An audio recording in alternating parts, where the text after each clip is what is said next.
รัฐที่สังคมนิยมบวกกับทุนนิยมมีหยังเกิดขึ้นสบายดีท่านผู้ชมที่นับถือและฮักแพงโลกนี้มีซ่องเป็นคู่กันแต่เป็นคู่แบบกงกันข้ามและเอามาโฮมเข้ากันเป็นหนึ่งเดียวบ่ได้สิ่งเหล่านี้มีหยังแดมีแจ้งกับมืดบาปกับบุญยุติธรรมกับอธรรมระบอบคอมมิวนิสต์ร่วมกับระบอบประชาธิปไตยบ่ได้สังคมนิยมบวกเข้ากับทุนนิยมก็บ่ได้ตลอดทางน้ำสะอาดเจือปนกับน้ำมันบ่ได้ตำรวจกับโจรอยู่ร่วมกันบ่ได้เพราะฉะนั้นในเมื่อคอมมิวนิสต์เห็นประชาธิปไตยจึงย้านจนตับสั้นแต่พวกสังคมนิยมทางหลายเห็นประเทศทุนนิยมมีความเจริญทางด้านเศรษฐกิจและเทคโนโลยีต่างๆจังกระตือรือร้นหันมาเอาระบบเศรษฐกิจทุนนิยมเข้าไปใส่สร้างสาพัฒนาบวกเข้ากับระบบสังคมนิยมของพวกเพิ่นเริ่มในศตวรรษที่21โดยเฉพาะแม่นประเทศจีนส่วนพรรคพวกบริษัทพวกเพิ่นก็ติดตามนำห้อยนำเป็นแถวเส้นเวียดนามลาวและเขมรเป็นต้นในตอนนั้นบรรดาประเทศดังกล่าวก็เจริญขึ้นแท้ประชาชนก็มีอยู่มีกินขึ้นน่าเพิ่งพอใจสังคมตะเวนตกกะทะลาเข้าไปสู่สังคมคอมมิวนิสต์อย่างกว้างขวางประเทศจีนบ่เคยมีคลับบ่เคยมีบาร์และผู้หญิงกลางคืนก็มีคืออย่างล้นเรือลาวเขมรเส้นเดียดกันเมืองลาวเคยใช้ควายไถนากะหันมาใช้รถไถนา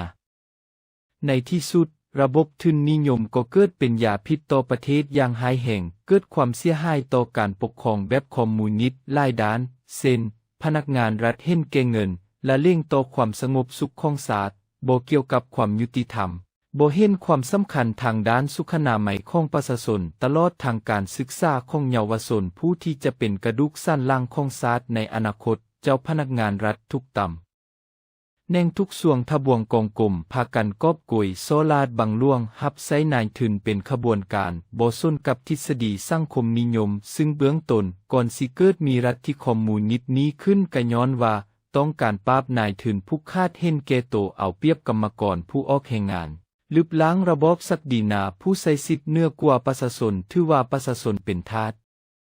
หันมาย้องยอสมเสยกรรมกรผู้ออกแรงงานยกตัวอย่างประเทศจีนในปัจจุบันเอานายทุนอเมริกาเข้ามาตั้งโรงจักรโรงงานในประเทศจีนเบื้องต้นประชาชนจีนก็มีชีวิตการเป็นอยู่ดีขึ้นกว่าเก่าแท้ประชาชนจีนเคยใช้รถที่เป็นพาหนะไปมาท่องเที่ยวกับประมาใช้รถเก่งแทนมีห้องแถวอยู่เพราะมีงานประจำมีรายได้เป็นมาตรฐานและอื่นๆที่จำเป็นในชีวิตแต่มาตอนนี้ประเทศจีนโดยสถานการณ์ทางเมืองบ่ทุนเทียงพาให้บรรดานักลงทุนอเมริกาถอนตัวออกจากประเทศจีนเช่นเทสลาแอปเปิลและอื่นๆเฮ็ดให้สถานการณ์เศรษฐกิจจีนทั่วประเทศตกลือวิกฤตถึงขั้นประชาชนลงถนนประท้วงทั่วประเทศเรียกร้องให้ผู้นำลาออกตึกลังใหญ่ๆหลายลังทึกทำลายทิ่มเพราะบ่มีคนเซามาเว้าถึงประเทศสปป.ลาวนับแต่รับเอานายทุนเข้ามาเส้นทางไปสู่สังคมนิยมกระทึกกิดกันกับมานิยมสมซอบทุนนิยมทงทรงทงเสื้อกระตึงระบบยุติธรรมก็เป็นอาธรรมตำรวจก็บ่สนนำกฎหมายคู่จับคู่กลุ่มเรียกค่าปรับใหม่เพศหมอเรียกค่าบริการต่างๆนานาเจ้าหน้าที่กระทรวงศึกษาเก็บค่าเรียนแม้นแต่ทางจบสูตรเรียนแล้วก็เรียกค่าใบประกาศนียบัตรไฟฟ้าน้ำประปาลักลบเลขจำนวนไซหมายความว่าทุกกลุ่มกองวงจรรัฐตลอดทางด้านภาษีสนามบินวัดไต่พากันคอร์รัปชันเป็นขบวนการแต่พอบ้านกองร้อนขึ้น5ประธานประเทศเป็นใจเดียวกันเบิดนี้คืออำนาจนายทุนหรืออำนาจเงินพาให้พวกคอมมิวนิสต์ทั้งหลายตาบอดตาฝางบ่เห็นความสำคัญของประเทศชาติและประชาชนของตน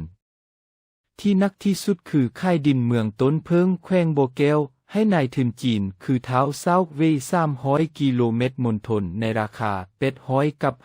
$50,000 ต่อ99ปีโคตรทึกบักเซาเว่ยเอาเงินยัดปากพักลัดแล้วมันกนุทางเฮ็ดเวียกตามใจมันจับสัตว์ที่มีราคาสูงเส้นงูเลื่อมเล็บมีเกตลินนั่งเสื้อไปขายโดยบ่เกี่ยวกับข้ออนุญาตจากเจ้าหน้าที่รัฐ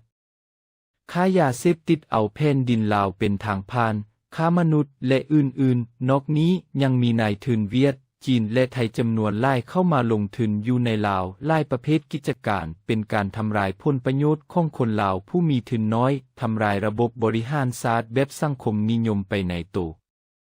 ฉะนั้นจึงเว้าได้ว่าระบบการปกครองแบบสังคมนิยมผสมกับนายทุนจะบ่สอดคล้องสิ่งหนึ่งต้องถูกทำลายข้าพเจ้าขอบอกได้เลยว่าระบอบคอมมิวนิสต์จะเมิดไปในปลายศตวรรษนี้หรือในศตวรรษนี้อย่างเฮิงเพราะบรรดามักสังคมนิยมบ่สามารถปฏิบัติตามระบบหรือหลักการสังคมนิยมและอีกประการหนึ่งระบอบสังคมนิยมเป็นระบอบที่ล้าสมัยพรรครัฐบ่ยอมรับรู้และบ่ส่งเสริมแนวคิดใหม่ๆของคนอยู่นอกพรรคบ่คือคนในประเทศทุนนิยมพ่อแม่พี่น้องในเมื่อสปป.ลาวเกิดมีสภาพดังมาข้างถึงนี้แล้วผลที่จะเกิดขึ้นกับศาสตร์เหล่านั้นแน่นอนลาวจะสิ้นศาสตร์สิ้นแผ่นดินอันเส้นหักเส้นแผงของพวกเขาไปพวกเขาจะควรลือจะนั่งเบิ่งนอนเบิ่งโดยบ่ใช้หัวคิดปัญญายังหดเอาไว้เดตามความสามารถของพวกเขาจะบ่ดีว่าพี่น้องโฮมกันเฮาอยู่เต็กลู่ลาวตายบ่มีไผฮักลาวเท่ากับลาวฮักลาวฟังความไทยไฟไหม้ลาวเข้าฟังความเกาเสียเหนียวเข้าปุกเทิงเส้นลุกเสียซาดเสียแผ่นดินเอาไก่ปลามาเป็นไก่ข้าวันโบหานกล่าวไว้ควรเอามาพิจารณาให้ที่ถ้วนโดยเฉพาะแม่นลาวในเฮาเด้อพี่น้อง